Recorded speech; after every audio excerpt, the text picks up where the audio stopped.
Hi, very good morning. I'm Dr. Janak Patel, MD, General Physician. Today we'll be discussing on one of the another interesting topic. Part of that we have already discussed in previous lecture, that is raised intracranial pressure and cerebral edema.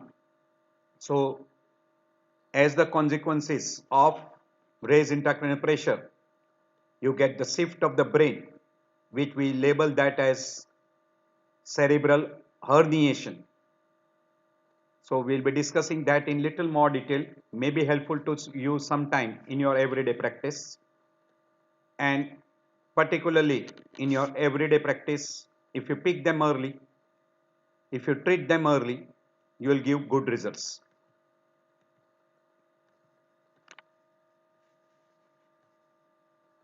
Herniation is a part of raised intracranial pressure. So when the raised intracranial pressure becomes more than 40, chance of brain herniation becomes very high. There are different terms which we'll be utilizing. This is a very simple diagram where I can explain you the different terminology.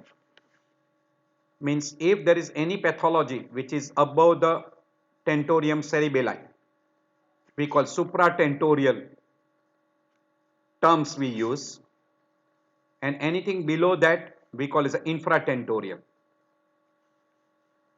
Now in this again, if there is a shift, it is called midline shift with brain herniation, and classical example is subfalcine herniation, which occurs shifting falx cerebri, while the herniation which takes place through the tentorium we call transtentorial herniation, which is a central herniation. When it is downwards, it is called downward central herniation, and when there is a push upward through the transtentorium, it is called upward herniation. So these are the different words which are being utilized. So depending upon this, say this is a herniation of uncus, so it is called uncal herniation, or it is also called as a lateral DTH, while 2 is a central herniation, 3 is called cingulate herniation or transfalcine herniation, and this 4, when the part of the brain comes out of the skull because of fracture skull, we call extracranial herniation, or it is also called as transcalvarial herniation. When the brainstem is pushed up across the transtentorium, it is called upward central herniation, and when the part of the brainstem along with the part of the cerebellum, it is called tonsillar herniation. These are the different terms which are being utilized. We'll be utilizing in previous slides. We'll be talking under all those different headings as routine, definition, etiology, pathophysiology, clinical features, investigations, differential diagnosis, treatment, and complications. Herniation in relation to cerebral hemisphere is a herniation of a part of a brain, and that herniation takes place due to elevated intracranial pressure. So when intracranial pressure is elevated above 40 millimeter of mercury, the chance of herniation is very high. So risk of herniation becomes very high if the intracranial pressure is more than 40 millimeter of mercury.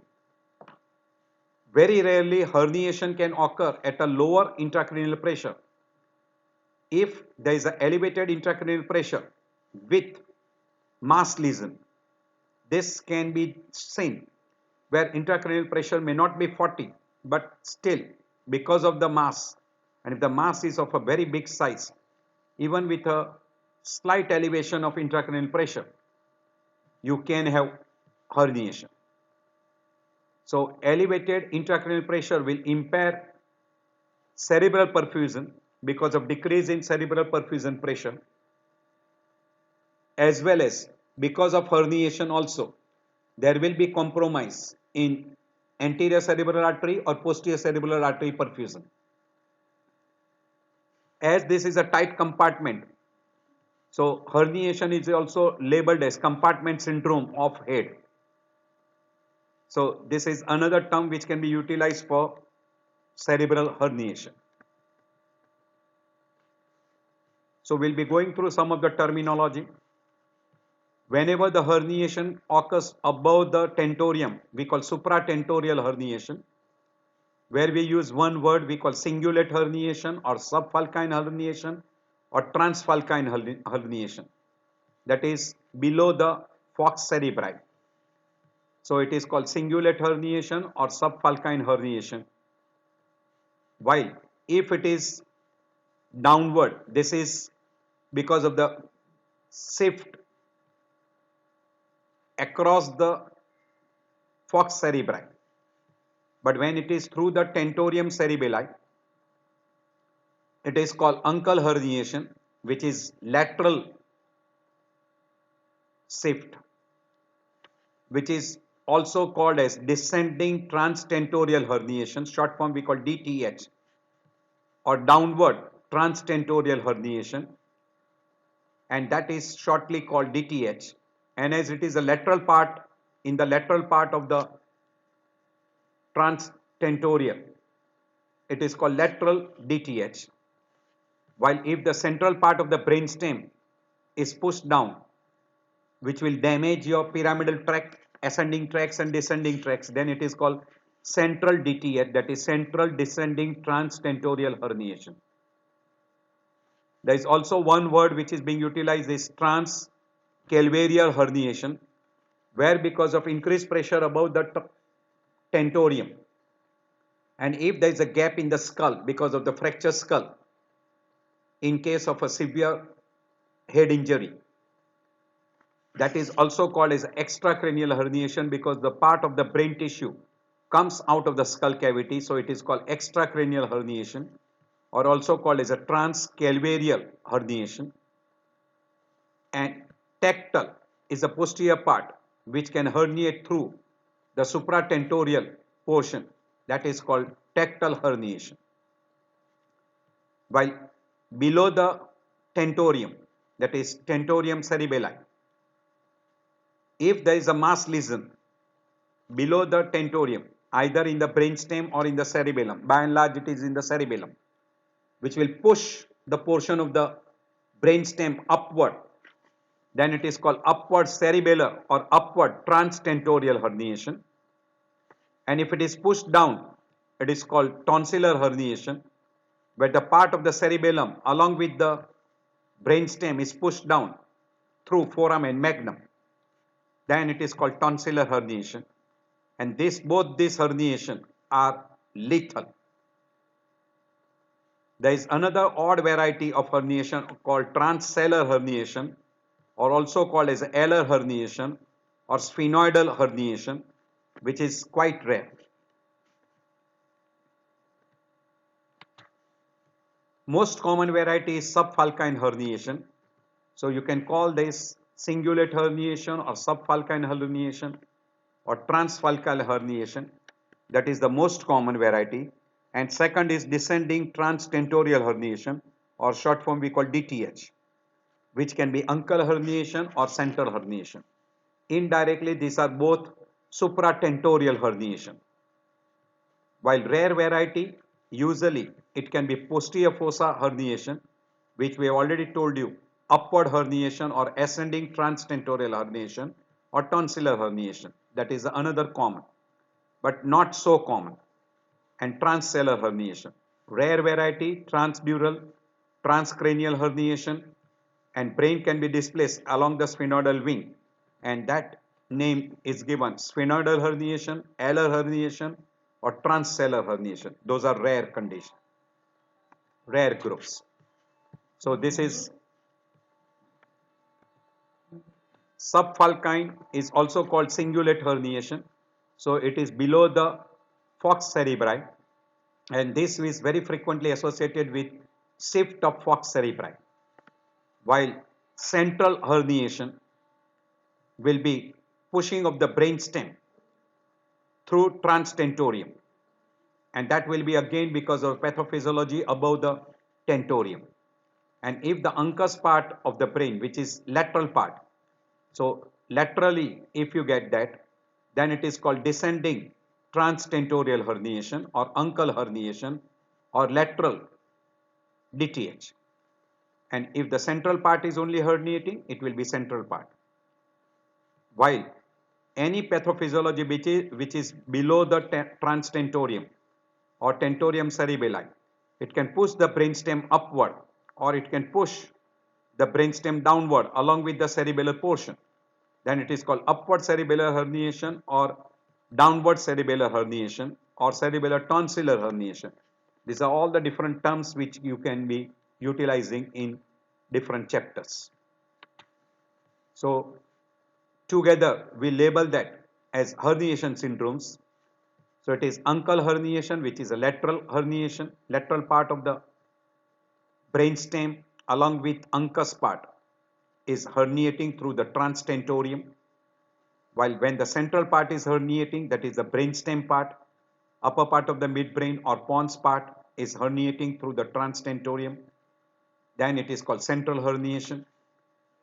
And if there is a shift, midline shift, and that shift will produce a shift of falx cerebri along with the portion of the brain at the level of corpus callosum, then we call that a Falkine herniation, or also called as a cingulate herniation, and that will produce a midline shift and can also end with central herniation. And we already mentioned if it is below the falx cerebri, Falkine, and if it is through the tentorium cerebelli, it will be central herniation, which you can divide into two, central and lateral. And then as it is shifting downwards, transtentorial herniation. If we go through the etiology, there is only one etiology we call as raised intracranial pressure. And this raised intracranial pressure can be because of multiple etiology which is inside the cranial cavity, like infection, trauma, tumor, vascular, toxic, and many others. But in all this condition, you will have elevation of intracranial pressure. If we divide into few groups because of the brain substance, which involves the brain substance like infection, trauma, vascular, tumors, and cerebral edema. And tumors can be benign, malignant can be primary, secondary. I'm not going into detail. All this we have already discussed in raised intracranial pressure groups. While if it is because of CSF, which elevates your pressure, can be because of increased formation or sluggish circulation or defective circulation, classical in case of idiopathic, or we call normal pressure hydrocephalus, and also in case of idiopathic hydrocephalus because of defective absorption, very frequently seen in case of meningitis, encephalitis, there will be defective absorption, and there can be obstruction to the CSF flow. This can be because of tumor, vascular malformations, or congenital malformations like Budd-Chiari syndrome, Dandy-Walker syndrome, or because of tumors, etc. Now, if the drainage of CSF into venous system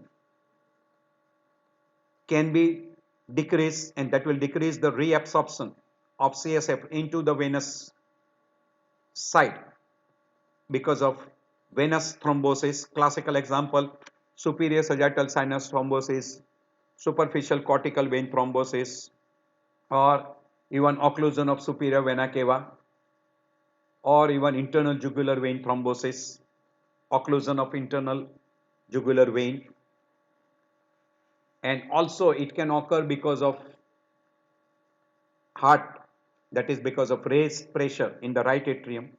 So marked increase in the right atrial pressure, very classical in case of tight tricuspid stenosis, tricuspid atresia. Even it will be also elevated in case of a ASD. Also you will get in case of a pericardial disease like constrictive pericarditis, cardiac tamponade, and once in a while in patient with massive pericardial effusion, it can elevate right atrial pressure, and because of elevation of right atrial pressure, all this is indirectly your pathophysiology. So if right atrial pressure is elevated, pressure in the superior vena cava will be elevated, that will elevate the pressure in the internal jugular vein, and that will elevate the pressure in the superior sagittal sinus, which will decrease the reabsorption of CSF into venous blood. Those all obstruction condition I already mentioned. So anything which obstruct the venous blood flow can decrease the absorption of CSF into venous blood. And I already mentioned cardiac conditions. As far as arterial blood flow is concerned, you can have an increased blood flow into cranial cavity. Classical we call as a hyperperfusion. This hyperperfusion, the most common cause will be hypertension, and particularly malignant hypertension, where you get a failure of autoregulation, and because of failure of autoregulation, there will be cerebral vasodilatation instead of constriction, and there will be increased blood flow, which will increase hydrostatic pressure, and that will end up into hydrostatic cerebral edema. And because of cerebral edema, increased cerebral mass and raised intracranial pressure, as well as a complication of hypertension, hypertensive encephalopathy, PRES, that is posterior reversible encephalopathy syndrome,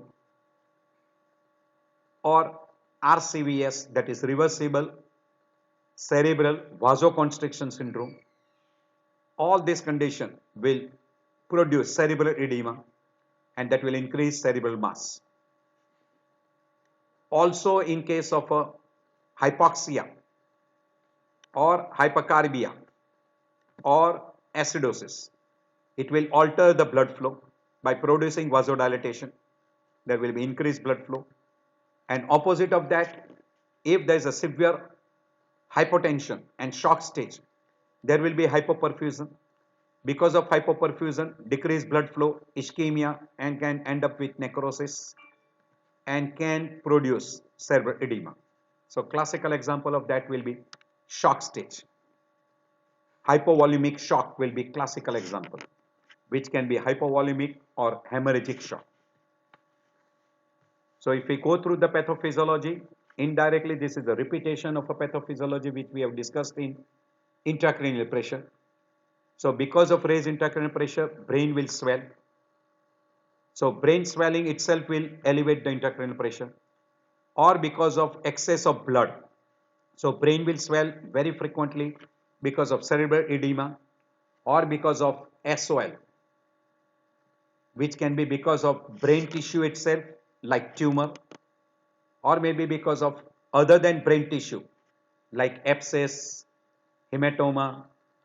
It can be because of AV malformations, or maybe secondary metastasis, or primary brain tumor, which may be benign or malignant.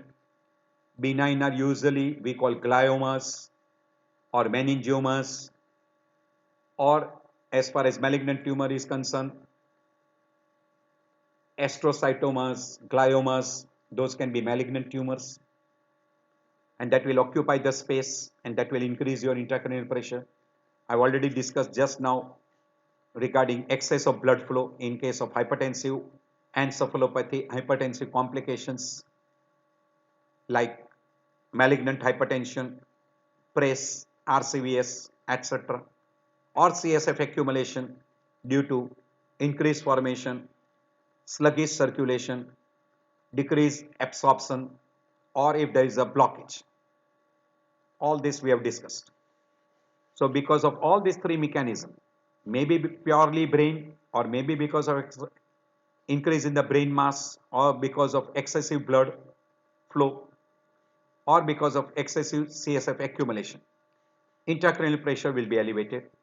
Because of increased intracranial pressure via increased volume, it will displace first initially CSF, then venous blood, and then it will compromise arterial blood perfusion. And once the arterial blood perfusion is being affected, it will give rise to ischemia, and secondary to ischemia, necrosis. And necrosis will again give rise to cerebral edema, and that will vicious cycle will continue. And once there is a displacement of the CSF followed by the venous blood, now if the intracranial pressure rises above 40 millimeter, now it will start displacing brain, and when it start displacing brain, we call that as cerebral herniation or compartment syndrome, because skull is a tight compartment and there are very few openings in the skull. There is only one opening in the skull, is foramen magnum. But inside the skull, there are some space where the tight compartment is not there. Say like falx cerebri and tentorium cerebri, they are tight, but there are small gaps. So through that, brain can herniate.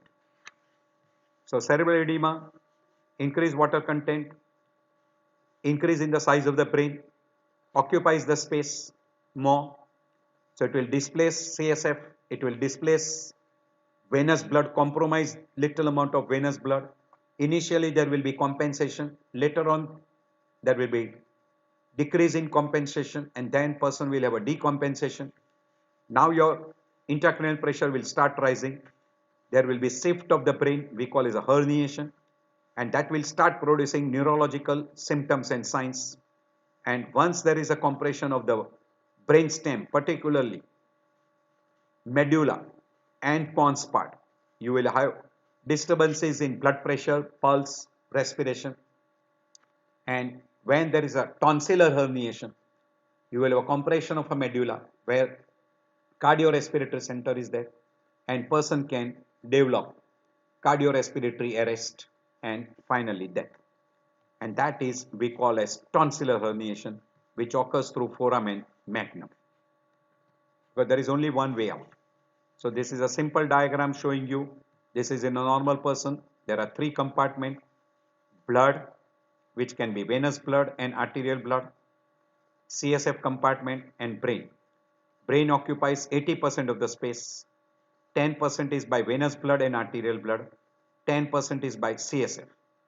Out of this 10%, major is venous blood, small portion is arterial blood. Now, as you start getting either edema or a mass effect in a brain, it occupies the space. This space is accommodated by displacing CSF and venous blood first. But arterial blood compensation is maintained. Brain shift is not taking place and brain is not compressed. This will be what we call as compensated stage, where still intracranial pressure is not much elevated. Once the intracranial pressure starts rising, now what will happen? CSF will be shifted to the maximum amount. Venous blood will be compromised because CSF will be shifted from intracranial compartment to the spinal compartment, and venous blood will be compromised by shifting that blood out of the skull cavity, and now you will have a compression of a arterial perfusion by decrease in the cerebral perfusion pressure, and because of decrease in cerebral perfusion pressure, cerebral ischemia, and then you can have necrosis. So that will also produce neurological symptoms and signs. So first CSF will shift to the maximum level. So maximum compromise will take place in CSF. Second compromise will be in a venous blood. That will be also shifting out of the skull cavity, out of the skull into internal jugular and outside the skull. And then later on, because of increase in intracranial pressure, now mean arterial pressure was elevated to a certain level. Now cerebral perfusion pressure will be affected. Perfusion of the cerebral hemisphere will be compromised. So now it starts becoming decompensated stage. So cerebral ischemia, necrosis, and again gives rise to cerebral edema. So further increase in the either cerebral edema or the mass effects. And now the only thing which can be shifted is now brain.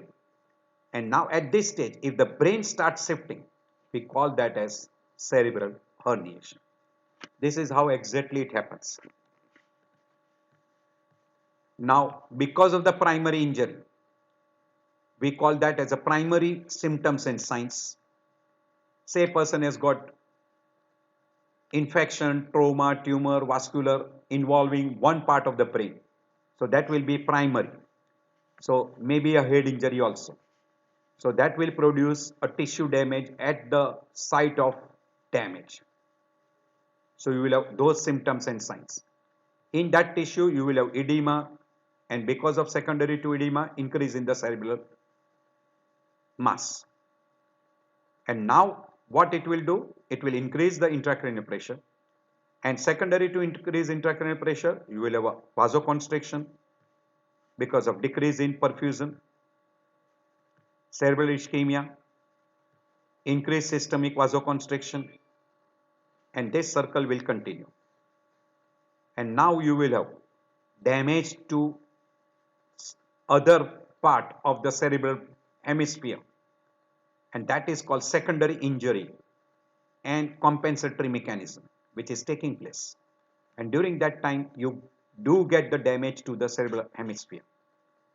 And now because of raised intracranial pressure, now this will start to approach mean arterial pressure, decrease in cerebral perfusion pressure, severe cerebral ischemia.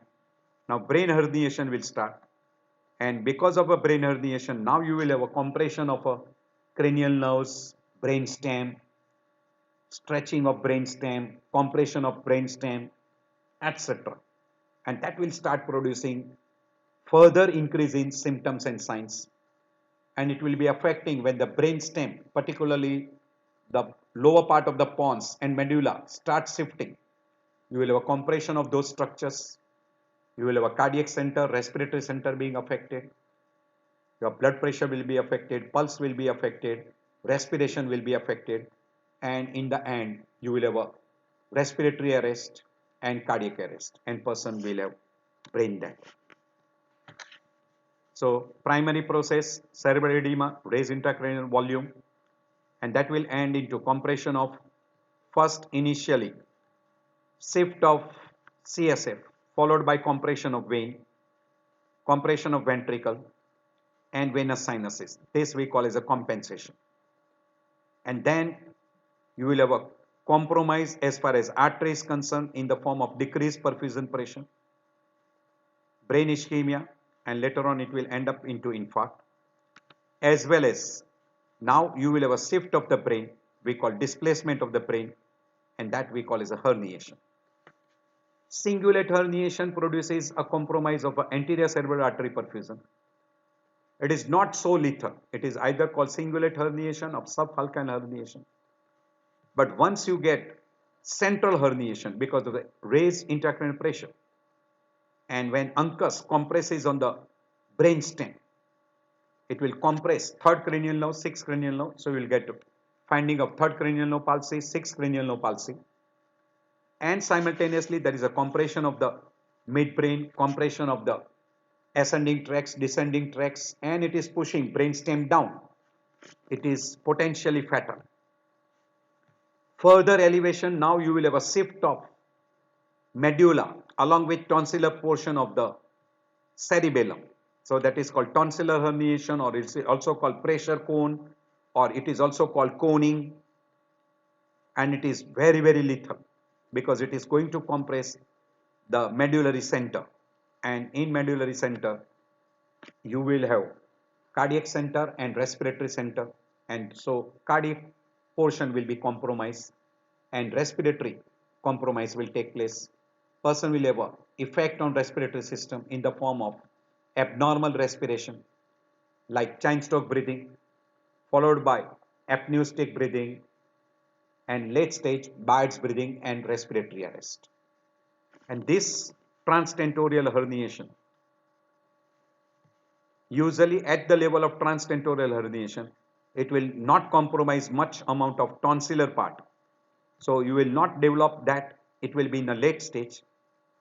So that downward herniation is more common in supratentorial lesions, while tonsillar herniation is more common with infratentorial lesion, that is cerebellar tumors and cerebellar pathophysiology. While supratentorial will produce subfalcine or cingulate herniation, or we call central herniation in the form of uncal herniation, or central downwards transtentorial herniation. So that will be common, which will be producing more of neurological symptoms and signs, and in a very late stage it will produce cardiorespiratory center damage and cardiorespiratory decompensation.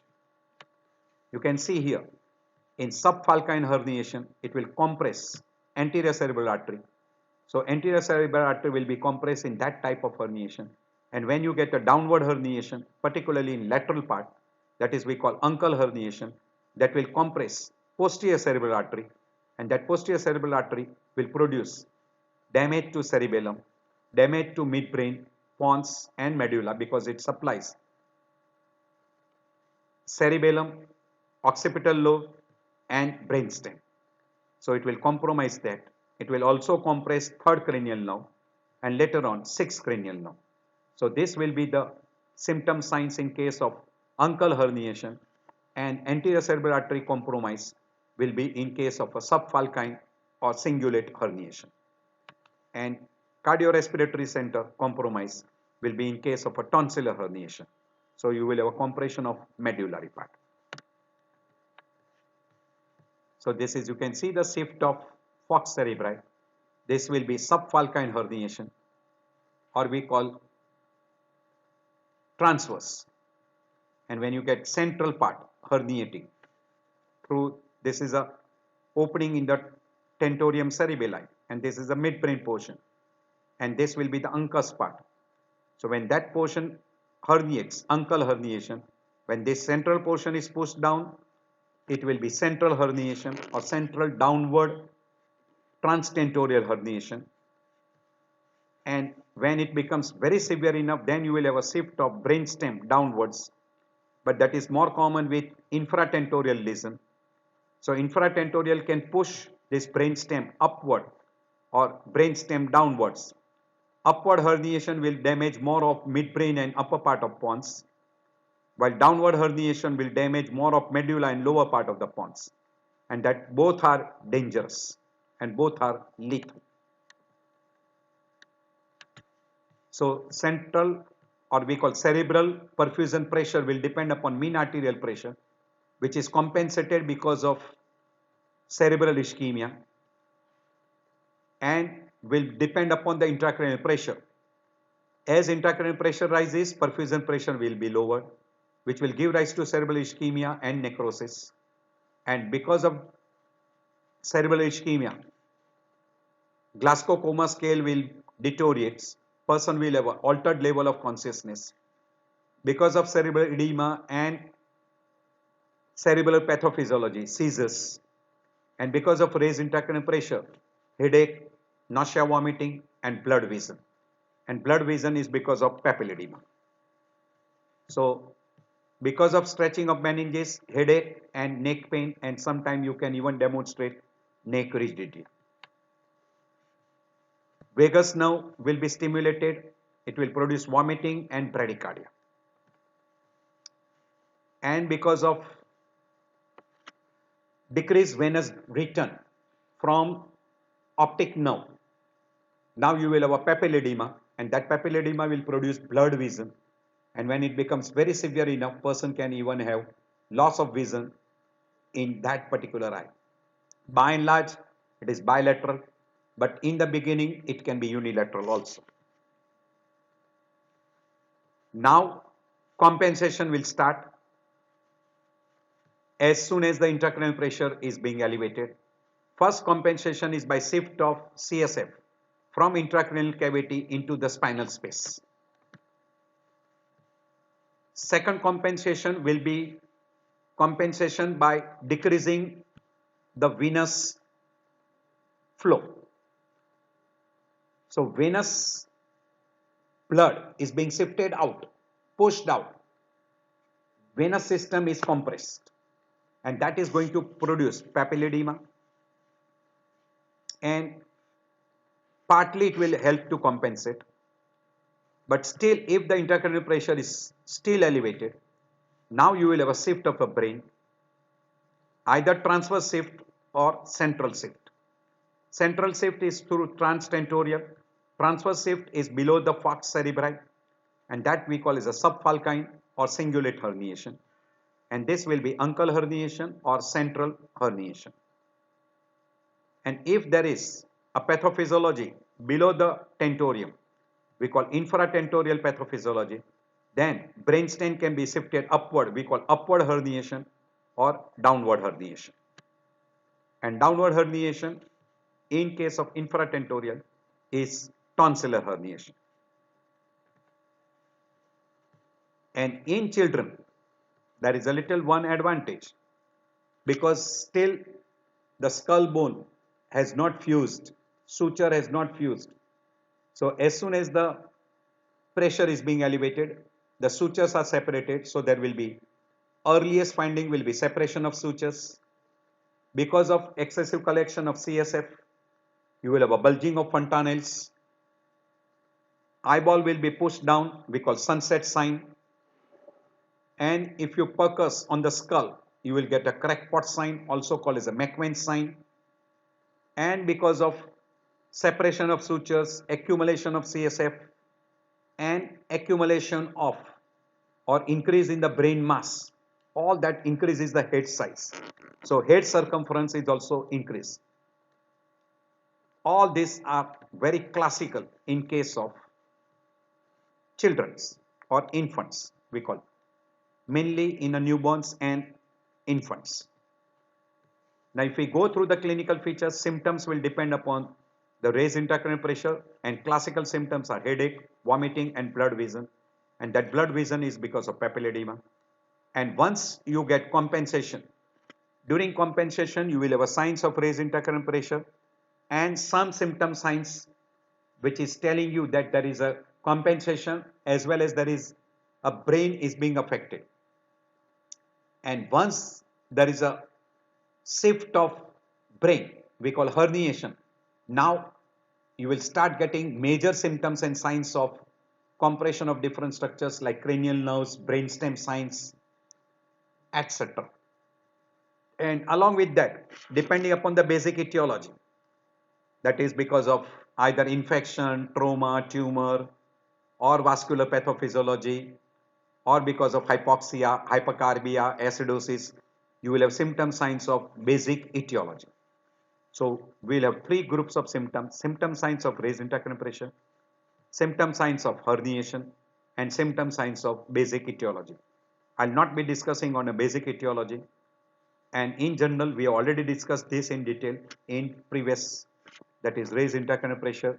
At your leisure time you can go through. We'll be discussing more of findings, what happens in herniation. So raised intracranial pressure, headache in children, bulging of fontanelles, papilledema, altered mental status, and very commonly during that compensation also there is a compression of third cranial nerve which will produce anisocoria, dilated pupil, unequal pupil, and the side where the third cranial nerve palsy has taken place, it will be dilated and not reacting to light. So raise intracranial pressure and you will have two things which will be happening. Initially you will have a compensation followed by decompensation, and once there is a decompensation, now you will have a shift of the brain producing herniation, and because of raised intracranial pressure you will start having Cushing reflex, which is a protective reflex where you will have raised blood pressure, systolic pressure will be elevated, diastolic pressure will not change much, so we will have a wide pulse pressure. Because of compensatory mechanism, you will have a vagus nerve stimulation, bradycardia, so you will have a decrease in the pulse rate. And third thing, what will happen will be compensation by respiratory system, that will be bradypnea, and when these three things are together, we call that as a Cushing triad. So if we go through those four stages, we already gone through that in a previous chapter. So little fast. Intracranial pressure signs like headache, vomiting will be quite common in all the stages because it is secondary due to raised intracranial pressure. So headache and nausea, vomiting will be quite common. But if there is just raised intracranial pressure, not much amount of compromise, so there is a full compensation which has taken place, and there is not much amount of increase in intracranial pressure.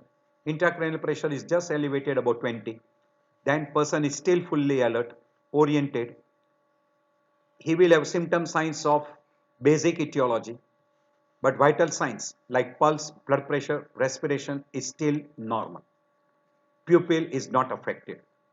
I'll divide into two, vital signs and pupillary signs. They will be normal. So if person has got only headache and vomiting and he is fully alert, well oriented, vital signs are normal, pupil is normal, we'll say he is in stage 1 full compensation. Now, as person starts getting compromised because of compensation is now failing, auto-regulation is failing, there is further increase in intracranial pressure, further cerebral ischemia, and once the cerebral ischemia and edema starts increasing, now the person will have an altered level of consciousness.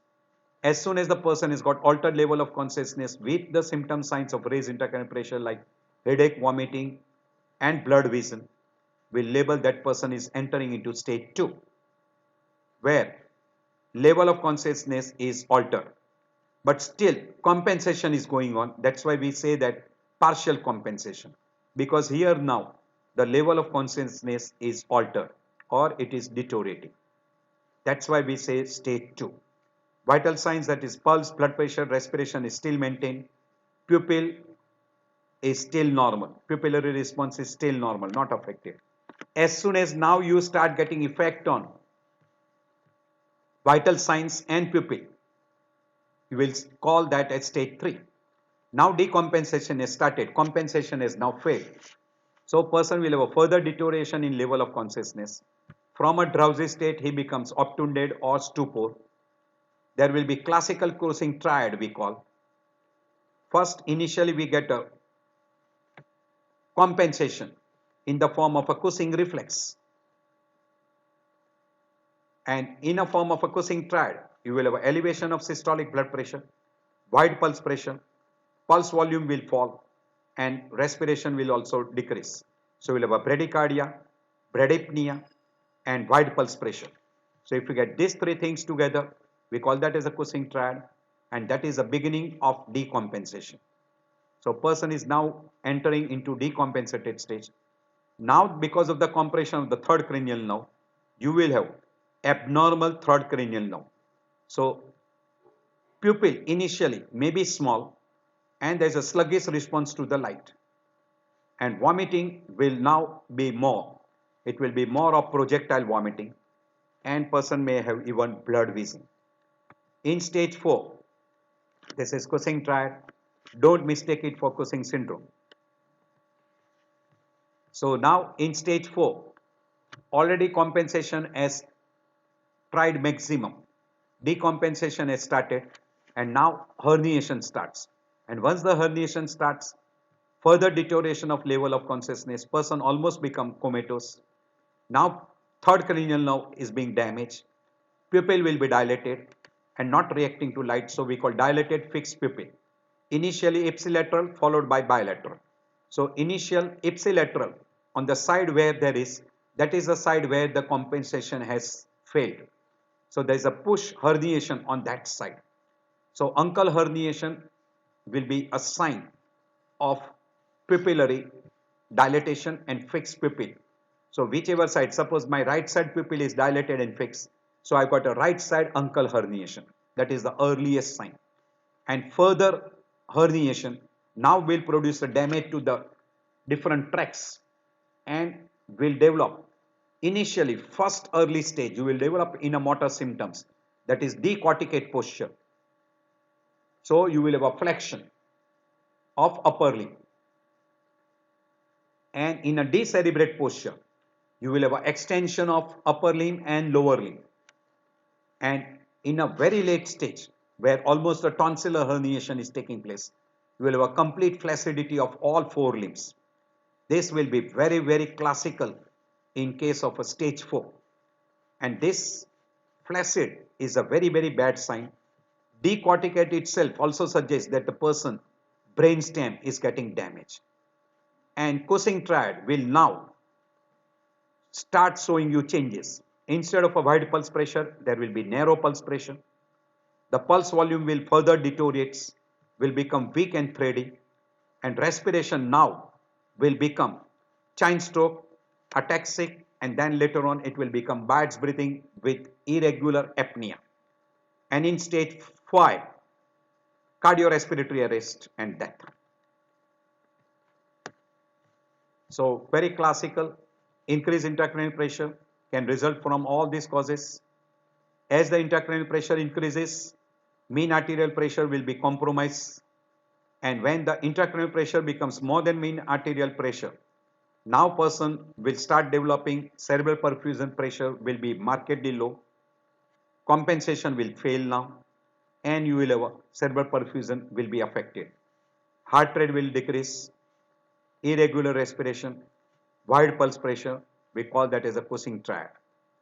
And now you will have other symptoms and signs of raised intracranial pressure in the form of weakness, lethargy, severe headache, vomiting, blurred vision, altered level of consciousness, etc. And you will be discussing in detail regarding the treatment. As soon as you see this sign, headache, vomiting and blurred vision, you should start treatment even before investigations. Now little more regarding uncal herniation. In uncal herniation, you will start getting eupneic respiration, means there will be tachypnea, and later on in a late stage of uncal herniation you will have a hyperventilation and later on Chine-stroke breathing. As far as the pupillary signs is concerned, in pupillary signs initially you will have a small pupil, sluggish reactance to light, and later on you will have a fully dilated pupil not reacting to light. That will be in late stage of uncal herniation. As far as a oculocephalic or oculovestibular reflexes is concerned, in initial stage doll's eye movement is preserved, or it may be affected early, and in a caloric test also you might have preservation, but in a late stage both will be affected. You will have a absence of doll's eye movement and absence of caloric test. And as far as the motor response is concerned, initial stage of uncal herniation, you will have a response to painful stimulus, plantar reflex on one side will be extensor, but in a late stage now you will start getting decorticate posture followed by decerebrate posture. So that will be a signs of uncal herniation. So respiration, pupillary reflex, oculocephalic reflex, or we call oculomotor reflex, and then motor response. If you examine this, you will be able to pick up how severe is the effect of raised intracranial pressure. And as you get a compression of midbrain part, respiration from eupneic will become Chine-stroke, pupillary size will change. Initially it will be a pinpoint pupil, and later on because of uncal herniation now you will have dilated pupil. And as far as the oculocephalic reflex is concerned, in a late stage it will be completely damaged. In a motor system we already mentioned that in an early stage person will have a withdrawal reflex, will respond to a painful stimulus, plantar will be extensor, and in a late stage we'll start getting hypertonia in early diencephalic lesion. And as it further advances, Chine-Stroke breathing, now pupil, small pupil, slowly, sluggish reaction to light, oculocephalic reflex will get affected as the compression becomes more and more. And then in a late stage, you will start getting decorticate posture. And then it will go into decerebrate posture. And pupil will now becomes dilated and fixed. And in a lower pontine lesion, the Yupnik breathing will slowly become sluggish. It will almost become Bird's breathing, or we call ataxic breathing. Pupil will be dilated and fixed. Dorsal movement will be absent. Caloric taste will be absent. By and large, you will get decorticate posture to decerebrate posture, and you might get even flaccid in case of tonsillar herniation. Transtentorial herniation, particularly uncal herniation, will compromise or compress third cranial lobe, producing ipsilateral dilatation of pupil and not reacting to light. Brainstem, particularly midbrain part, will be compressed, which will alter level of consciousness. You might get hemiparesis because, say, right side compression, opposite side hemiplegia will take place. And late stage, you will have very rarely ipsilateral because of compression of opposite side pyramidal tract. And you will have a Cushing response in the form of hypertension, bradycardia. That will be Cushing response, wide pulse pressure.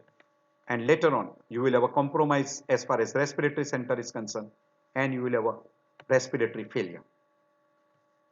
And it will also compress the posterior cerebral artery, and you will have infarction of occipital lobe, and also cerebellum may be affected. These are all the different types of herniation I have already mentioned, so I am not repeating that. So shift of brain, you will have a different type of herniation. Uncal herniation will produce initially very early stage third cranial nerve palsy, later on sixth cranial nerve palsy, CNS symptoms and signs. In CNS symptoms, in an early stage, it will compress pyramidal tract and reticular formation. So altered level of consciousness, pyramidal tract of same side is damaged, which is going to cross over at the lower part of medulla to the opposite side. So we will get opposite side hemiparesis. Very rarely, because of gross shift, you can have opposite side pyramidal tract getting damaged. So you will have a ipsilateral hemiparesis. Not uncommon, but can also occur. And secondary to the other compromise, you will have other symptoms and signs. So that will be in case of uncal herniation, in short. And because of third cranial nerve palsy, anisocoria, on the side of the damage, so on the ipsilateral side, dilated pupil not reacting to light, you will have a squint, meaning if I get a right side third cranial nerve palsy, right side pupil will be dilated, not reacting to light. And because my medial rectus is not working, I will have a lateral squint on the affected eye. And because of that, I'll also have diplopia. But simultaneously, because the reticular formation is being affected, person will have a altered level of consciousness. Now there will be also compensation, which is Cushing reflex, which is taking place, which has produced wide pulse pressure, bradycardia. But further damage to the brainstem. Now I start getting what we call the Cushing triad, where the pulse pressure is widened, there is bradycardia, but now respiratory center is getting damaged and person develops bradypnea. That is called Cushing triad.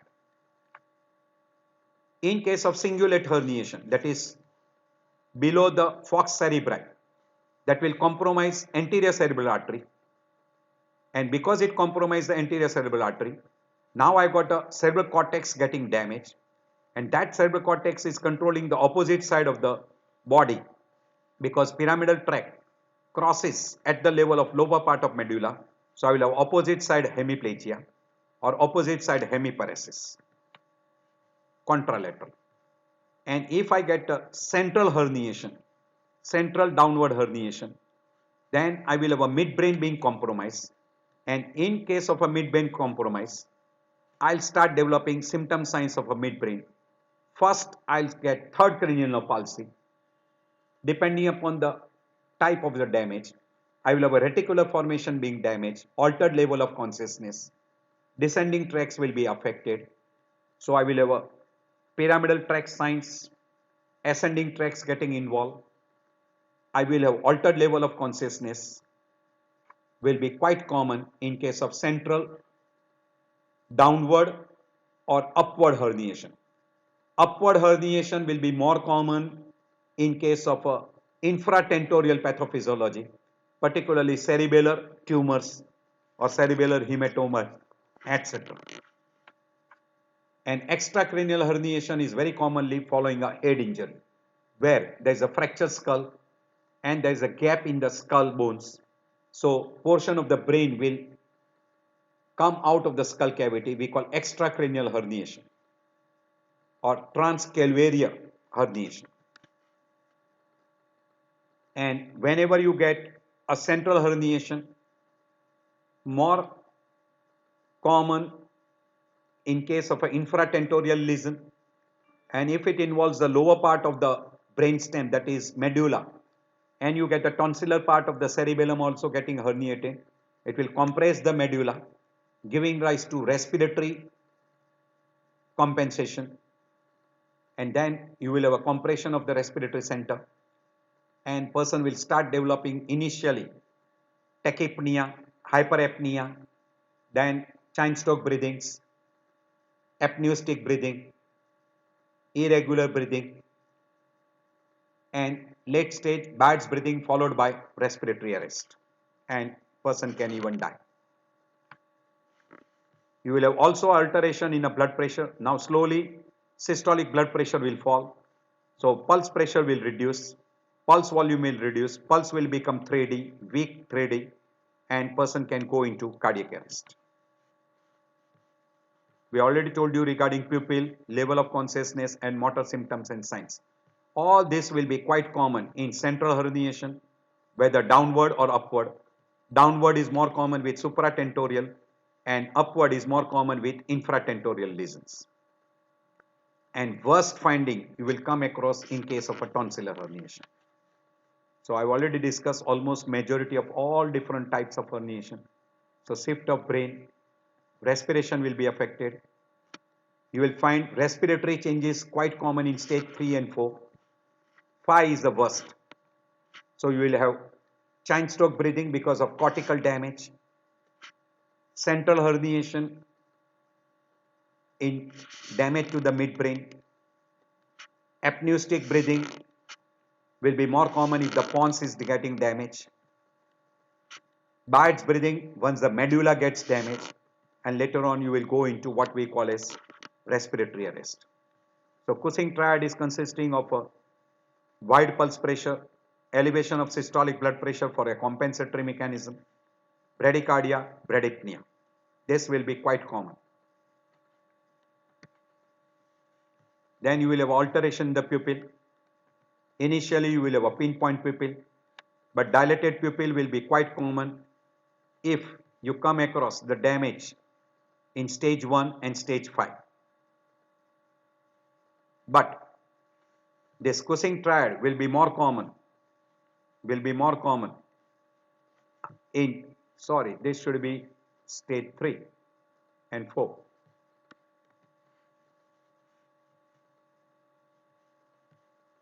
Meiosis will be in stage 2. And motor response wise, decorticate if there is a damage above the midbrain, particularly in what we call as a supratentorial lesion, while in an infratentorial lesion you will get more of decerebrate posture, particularly if there is a damage to the midbrain or pons part, and you will have a flaccid once the pons get damaged and medulla gets damaged. Almost I've discussed majority of the things. So all this slide you can undergo at your leisure time, that is different herniation syndromes. This is another good slide which will tell you regarding descending transtentorial herniation. This is upward herniation. This is sphenoidal herniation. This is subfalcine. This is tonsillar herniation. And what are the clinical findings, what you come across, and what will be the imaging findings, where you look for, which part of the brain stem will be affected, and what portion is being damaged. So that will be, this is a good slide, but it is in more detail. I'm not going into detail at present. This is again a slide showing you subfalcine herniation. At your leisure time, you can go through. You can have a pause and you can go through. This is descending transtentorial herniation, we call DTH, or downward transtentorial herniation. This is what you get in a unilateral, bilateral. What are the structures which are being affected? This is posterior fossa herniation or tonsillar herniation. Ascending, descending, ascending transcellular herniation. This is again uncal, diencephalic, midbrain, lower pontine, medullary herniation. This is in the through foramen magnum. This is transtentorial herniation. And always in a person with a fractured skull or person with a head injury, look for, we call bleeding ENT, bleeding from ear, nose and throat. You can see there is a bleeding. So there is a very high chance of basal fracture skull. And along with this, you will have otorrhea or rhinorrhea of CSF. And if you get a black or bluish pigmentation around the ear and along the mustard process, we call that as battle sign. And this is called raccoon eye, periorbital, raccoon eye. Now what is most important is monitoring of intracranial pressure during treatment. You can do by ventriculostomy catheter, and along with that you can drain CSF and you can recalibrate depending upon that. And you can put the catheter tip in the frontal horn of the lateral ventricle. You can also do a monitoring through a transducer tip catheter, which can be placed into subdural space or intraparenchymal space. But through this, you cannot drain the CSF. With ventriculostomy, you can drain the CSF. And you can also drain the CSF from the third ventricle into subarachnoid space, which is a treatment part of raised intracranial pressure. And here, you cannot recalibrate in a transducer tip catheter.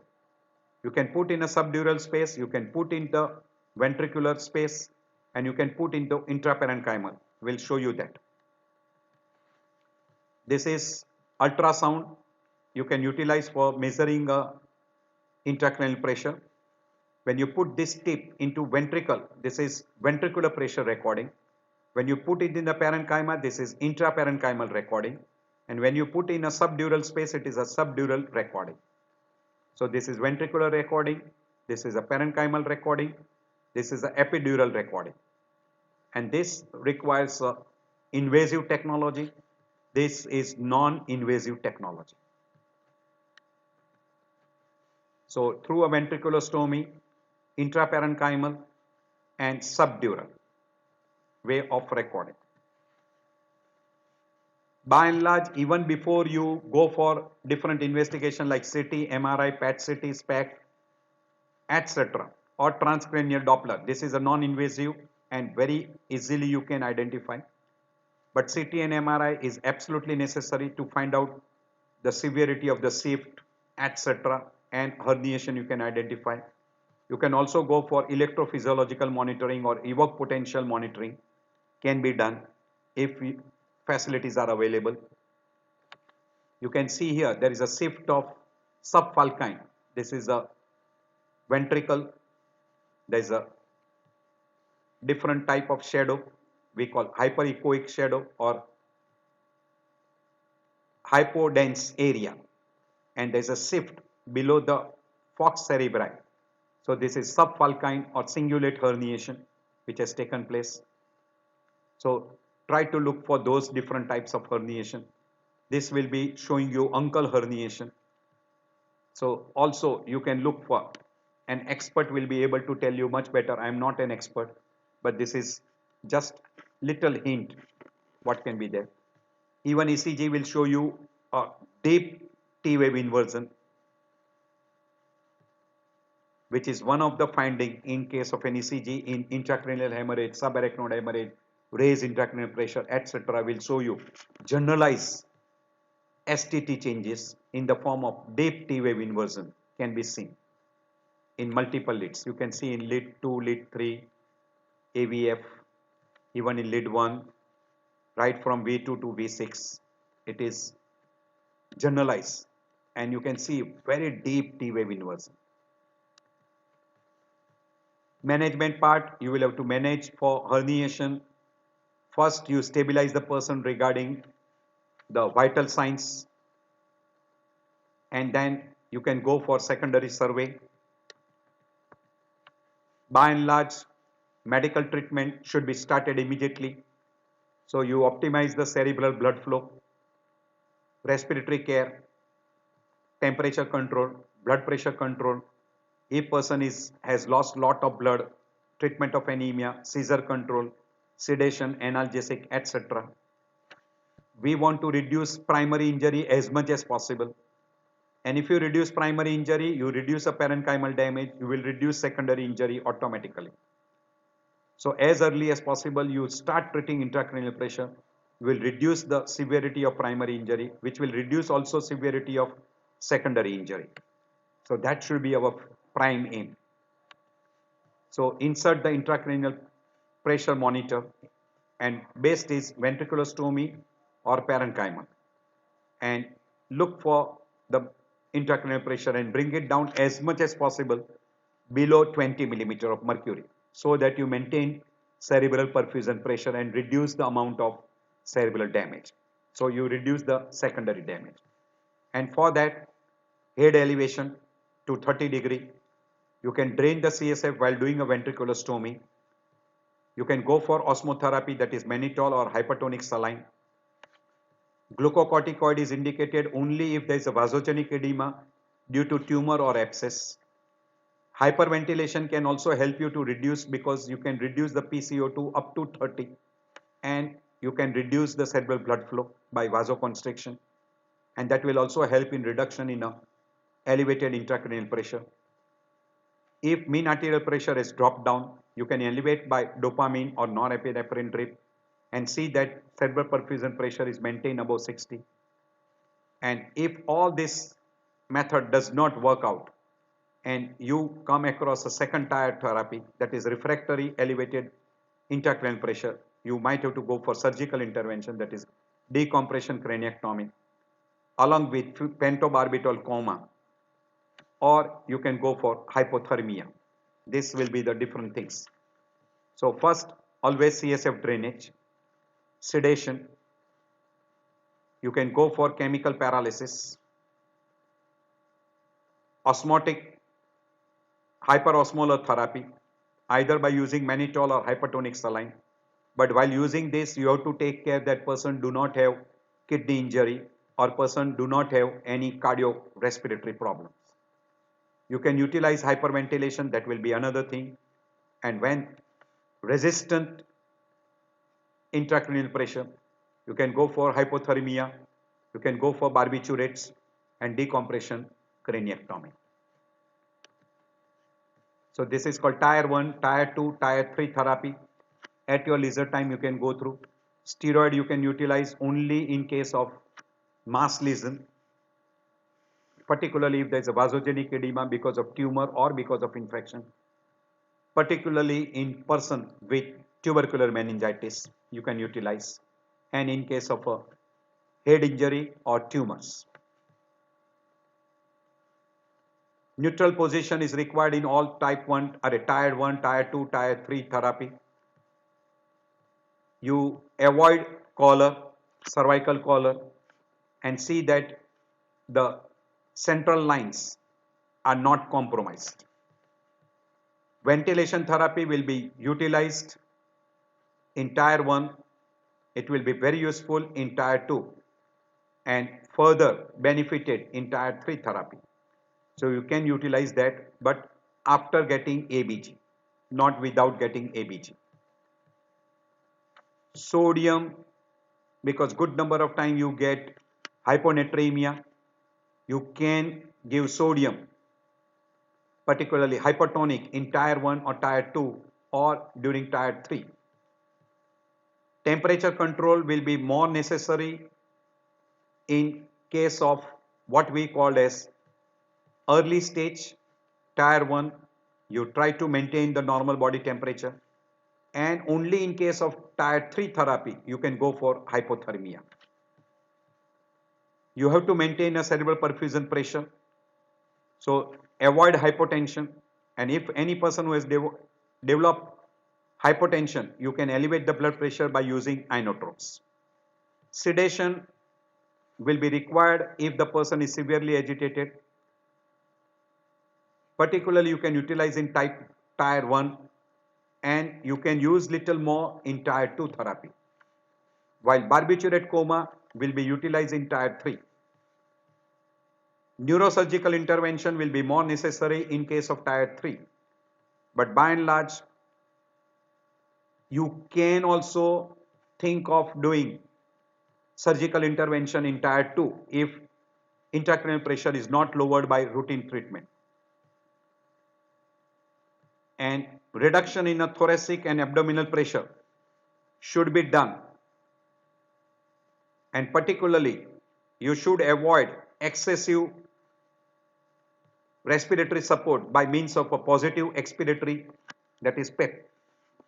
So avoid that, and that should be done in tier 2. So these are all the different things which are being suggested, or we call goal, what you should achieve while giving the treatment. As far as complication is concerned, because of the damage, neurological symptoms and signs, most common is third and sixth cranial palsy. Another is motor weakness or motor damage. And in later stage, because of cardiorespiratory arrest, more of respiratory arrest followed by cardiac arrest or cardiorespiratory arrest, death is very, very common. So always look outside your box, because if you treat very early, you can prevent herniation, and even if herniation takes place, it is reversible once you treat a raised intracranial pressure. So it is a word, start treatment even before you ask for CT scan. So treatment should be started once you suspect a raised intracranial pressure on a clinical ground.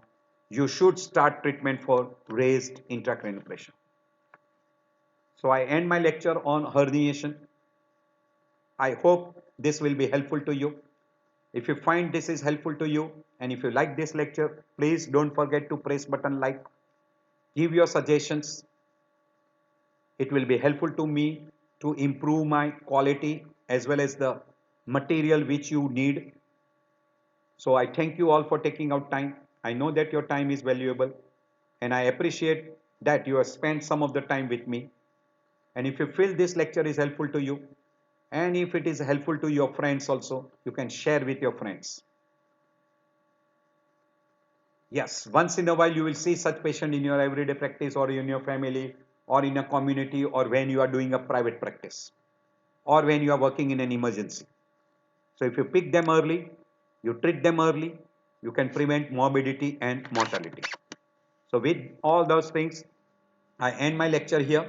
Now we'll be going to other series, that is regarding a CSF alteration. So first we'll be talking on CSF formation, circulation, etc. Then we'll go to the how you obtain CSF, that is lumbar puncture. Then how you analyze CSF, that is CSF analysis. And then we'll go to a chapter, that is hydrocephalus, where there is an excessive collection of CSF inside the cranial cavity. So it will be series of 4 lectures. We'll be talking after this lecture.